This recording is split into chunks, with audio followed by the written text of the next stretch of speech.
डॉली चाय वाला, एक नाम जो आजकल इंटरनेट पर हर जगह छाया हुआ है। नागपुर की गलियों से निकलकर बिल गेट्स को चाय पिलाने तक का उनका सफर सच में कमाल का है। और अब उन्होंने अपनी खुद की फ्रेंचाइजी डॉली की टपरी भी लॉन्च कर दी है। लेकिन यहाँ एक बहुत बड़ा सवाल खड़ा होता है, क्या ये देश भर के नए एंटरप्रेन्योर्स के लिए एक सुनहरा मौका है, या फिर ये बस एक वायरल फेम की आड़ में छिपा हुआ कोई जाल है? चलिए इसी की तह तक चलते। चाय की इस महान क्रांति में शामिल हूं।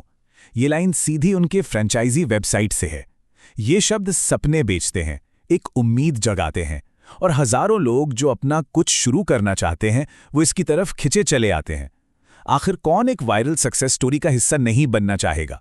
मार्केटिंग तो जबरदस्त है, पर क्या इसके पीछे की सच्चाई भी उतनी ही पक्की है? 1609, जी हां, ये आंकड़ा सचमुच होश उड़ाने वाला है। फ्रेंचाइजी की घोषणा के सिर्फ 48 घंटों के अंदर इतने लोगों ने अप्लाई कर दिया। ये सिर्फ एक नंबर नहीं है, ये दिखाता है कि हमारे देश में उम्मीदें कितनी हैं, अपना काम शुरू करने का जज्बा कितना है, और एक सपने के पीछे दौड़ने की चाहत कितनी ज्यादा है। तो थोड़ा और गहराई में उतरते हैं। डॉली चाय वाला, जिनका असली नाम सुनील पाटिल है, वो नागपुर में 20 साल से भी ज्यादा समय से चाय बेच रहे थे। उनका जो अनोखा स्टाइल है, फैशन सेंस है, उसकी वजह से वो सोशल मीडिया पर धीरे धीरे पॉपुलर हो ही रहे थे।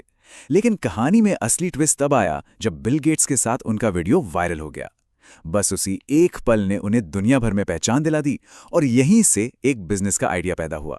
और ये देखिए, उन्होंने मॉडल ऐसा बनाया है जो अलग अलग बजट वाले इन्वेस्टर्स को अपनी तरफ खींचे। मतलब अगर किसी के पास कम पैसे हैं तो वो एक छोटा कार्ट स्टॉल ले सकता है, और अगर ज्यादा हैं तो एक बड़ा कैफे खोल सकता है। यही चीज इसे और भी आकर्षक बनाती है, क्योंकि ये हर किसी को इस क्रांति का हिस्सा बनने का मौका देती है, चाहे उनकी जेब में कितना भी पैसा हो। चलिए आप सिक्के का दूसरा पहलू देखते हैं। ये जो इतनी भीड़ है, ये जो जबरदस्त उत्साह है, ये असल में हमें क्या बता रहा है? क्या ये सिर्फ एक इंसान की कामयाबी की कहानी है, या ये हमारी इकोनॉमी और लोगों की उम्मीदों के बारे में कुछ गहरा इशारा कर रहा है? यहीं से शक के बादल मंडराना शुरू होते हैं। डॉली की फ्रेंचाइजी के अनाउंसमेंट के ठीक बाद सोशल मीडिया पे ये कमेंट वायरल हो गया।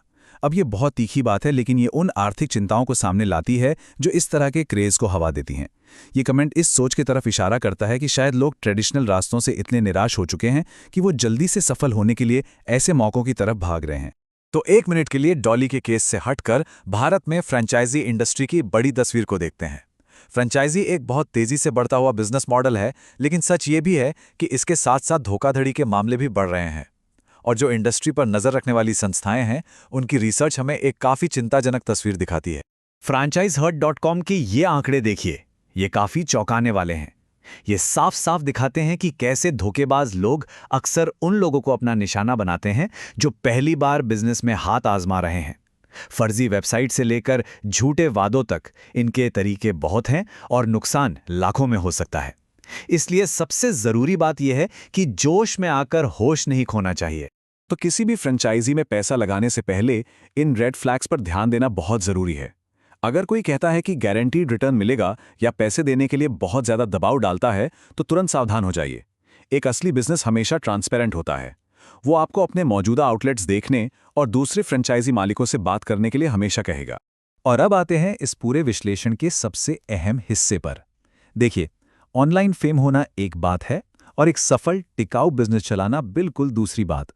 सिर्फ इसलिए कि कोई इंसान या ब्रांड वायरल हो गया है, ये इस बात की कोई गारंटी नहीं है कि उसकी फ्रेंचाइजी भी हिट हो जाएगी। फेम भीड़ खींच सकती है, लेकिन बिजनेस भीड़ पर नहीं, सिस्टम पर चलता है। जरा इस फर्क को समझिए। वायरल फेम जो है वो पर्सनैलिटी और एंटरटेनमेंट पर टिकी होती है, वहीं दूसरी तरफ एक मजबूत बिजनेस सिस्टम पर चलता है, मतलब एसओपीज, क्वालिटी कंट्रोल और एक भरोसेमंद सप्लाई चेन पर। सवाल यह है कि क्या एक वायरल चेहरे के पीछे ये सब कुछ मौजूद है? इस बात को और अच्छे से समझने के लिए डोमिनोज का उदाहरण लेते हैं। कंपनी का रेवेन्यू हजारों करोड़ में है, लेकिन उनका नेट प्रॉफिट देखिए बहुत कम है। फूड बिजनेस में मार्जिन वैसे भी बहुत कम होता है। तो सवाल ये उठता है कि अगर डोमिनोज जैसे बड़े और स्थापित ब्रांड के लिए मुनाफा कमाना इतना मुश्किल है, तो कोई नया खिलाड़ी इस बाजार में कैसे टिकेगा? तो इतना सब सुन के डरने की जरूरत नहीं है, बल्कि स्मार्ट और सशक्त बनने की जरूरत है। किसी भी फ्रेंचाइजी में निवेश करने से पहले कुछ ठोस कदम उठाए जा सकते हैं। ये सेक्शन किसी को भी एक संभावित शिकार से एक जानकार इन्वेस्टर बनने में मदद करेगा। ये एक बहुत ही जरूरी जानकारी है, भारत में फ्रेंचाइजी के लिए कोई अलग से कानून नहीं है। इसका मतलब क्या हुआ? इसका मतलब ये है कि आपके और फ्रेंचाइजर के बीच जो फ्रेंचाइजी अग्रीमेंट साइन होता है वही सब कुछ है। उस डॉक्यूमेंट की किसी अच्छे वकील से जांच करवाना कोई ऑप्शन नहीं है, ये जरूरी है। ये 4 स्टेप की प्रक्रिया एक ढाल की तरह काम कर सकती है। पहला, डिजिटल जांच करके कंपनी की असलियत पता करें। दूसरा, कानूनी समीक्षा से अपने अधिकारों को सुरक्षित करें। और तीसरा, जमीनी जांच आपको वो सच्चाई दिखाएगी जो कागजों पर नजर नहीं आती। याद रखिए, दूसरे फ्रेंचाइजी मालिकों से बात करना सबसे जरूरी कदमों में से एक है। MCA मास्टर डेटा किसी भी इन्वेस्टर के लिए पहला और सबसे आसान कदम है।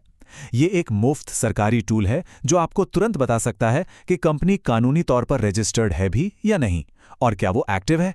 किसी को भी पैसा देने से पहले बस कंपनी का नाम यहां डालकर जरूर चेक कर लें। देखिए, इस पूरी बातचीत का मकसद किसी को बिजनेस करने से रोकना नहीं है। मकसद सिर्फ इतना है कि सोच समझकर और सावधानी से निवेश किया जाए।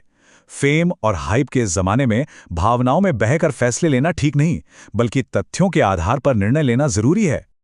और ये बात हमेशा याद रखिए, अगर कोई कंपनी आपकी जांच पड़ताल से घबराती है या आपको सवाल पूछने से रोकती है, तो ये अपने आप में ही एक बहुत बड़ा रेड फ्लैग है।